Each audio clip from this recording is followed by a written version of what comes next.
საპროტესტო აქციების ტალღა მთელ საქართველოში პატიმართა წამების გამო საპროტესტო აქცია ამ წუთებში საზოგადოებრივ მაუწყებელთანაც მიმდინარეობს. აქციას სტუდენტები მართავენ, რომლებიც სახელმწიფო უნივერსიტეტის პირველი კორპუსიდან მოდულის შენობის მსვლელობას აწყობენ. პოსტავას დამზირი გადაკეტილია. აქციის მონაწილეები მოუწოდებენ საზოგადოებრივ მაუწყებელს სპეციალური გამოშვებები მიუძღვნას ამ ფართ სტუდენტებმა წარმომადგენლები შეაგზავნეს ტელევიზიაშიც. თემას პირდაპირ ეთერში ხათუნა ქარდავა განაგრძობს. ხათუნა საღამომშვიდობის. მარტო მანქანებია ბიჭო. დაიწყე.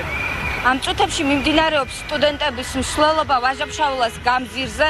გამზირზე მოძრაობა ძალიან შეფერხებულია. სტუდენტები მოდულის შენობასთან მიემართებიან. შეგახსენებთ, რომ მათ საპროტესტო აქცია საზოგადოებრივი მაუწყებლის შენობასთან გამართეს. სტუდენტებიდან 3 წარმომადგენელი შესული იყო საზოგადოებრივ მაუწყებლის შენობაში ხელმძღვანელობასთან სასაუბროდ და შემდეგ მათი გამოსვლის შემდეგ აქციაზე გავრცელდა ხმები, რომ თითქოს საზოგადოებრივი მაუწყებლის რამდენიმე ჟურნალისტმა დატოვა თავის თანამდებობა, თუმცა რამდენად მართალია ეს ინფორმაცია არ დასტურდება, ზუსტად ჩვენ ეს არ ვიცით. სტუდენტები საკმაოდ დიდი კოლონა ამ წუთებში მიემართებიან კიდევ ერთხელ გეტყვით მოდულის შენობასთან და მორიგი საპროტესტო აქცია იქ გაიმართება. სტუდენტები აპროტესტებენ 2 დღის მანძილზე გავრცელებულ კადრებს სატელევიზიო არხების საშუალებით, სადაც არის ნაჩვენები პატიმრების სასტიკად წამება. ჩვენ შეგვიძლია მოვისმინოთ ახლა მათი კომენტარები. გაშუქდეს ყველა ის კადრი და ყველა ის მოვლენა, რაც ახლა აქ მიმდინარეობს და რაც გამოქვეყნდა გუშინ ის კადრები, რომ თელმა საქართველოს გაიგოს რა ხდება დღეს საქართველოში და რა ძალადობრივი გზებით ხდება დღეს ამ რეჟიმის შენარჩუნება. ეს არის ჩვენი მთავარი მოთხოვნა, რისთვისაც აქ მოვედით. სტუდენტები ვართ ის უდიდესი ძალა, რომელსაც შეგვიძლია ეს შევცვალო და ჩვენ თუ ხმას ამოვიღებთ, დარწმუნებული ვარ, ყველა დაგვიდგება გვერდზე და ჩვენ აუცილებლად შევხვდით ამ მთავრობაზე და ვით საჭირო იქნება და ვით გარეული იქნება ამ საქმეში ყველას. ძალადობას აკეთებს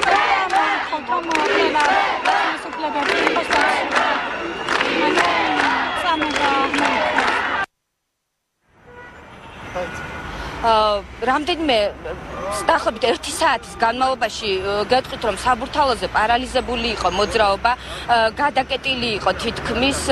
ამ წუთებში ნელ-ნელა მანქანები დაიძრნენ. სტუდენტების ინფორმაციით, ორგანიზატორების ინფორმაციით, უბრალოდ მას შემდეგ, რაც მოდულთან გააპროტესტებენ პატიმრების წამების ამსახველ კადრებს, მას შემდეგ აპირებენ კანცელარიასთან აქციის გამართვას და ისინი აცხადებენ, რომ იმ შემთხვევაში თუ მათი მოთხოვნები არ დაკმაყოფილდება, ამ აქციებს პერმანენტული სახე ექნება. მოთხოვნა კი ასეთია, რომ ხელისუფლების ყველა წარმომადგენელმა აგოს სისხლის აგოს ამაზე პასუხი, რაც მოხდა და რაც ვნახეთ ჩვენ კადრებში. რა უნდა აქციასთან დაკავშირებით რამდენი ახალგაზრდაა შეკრებილი? ჩამოვიდნენ დაელაპარაკო დაუგდით რა სიტყვებს. რა სიტყვებს? ობიექტურად თუ დატო გააშუქ ყველაფერი რაც ხდება და რატო უყრის ვინმეს ასეთი რეზონანსი რაც კადრები იყო ნაჩვენები. მაგრამ მე მინდეს 10 დღე დარჩა არჩევნებამ და მე არ მინდეს რაღაცა სხვანაირ მღელვარებებში გადავიდე. ამის საკმაოდ გამოსწორებები გვაქვს. ეს პროტესტი, გუნიდან ამოსული პროტესტია. დაიწყე. ამ წუთებში აქცია კოლონა და უკვე დაახლოებით ალბათ არის მისული მოდულის შენობასთან. კიდევ ერთხელ დააფიქსირებენ საკუთარ პროტესტს და თუ როგორ განვითარდება მოვლენები ჩვენ უკვე შემდგომ ჩარტებში შემოგთავაზებთ.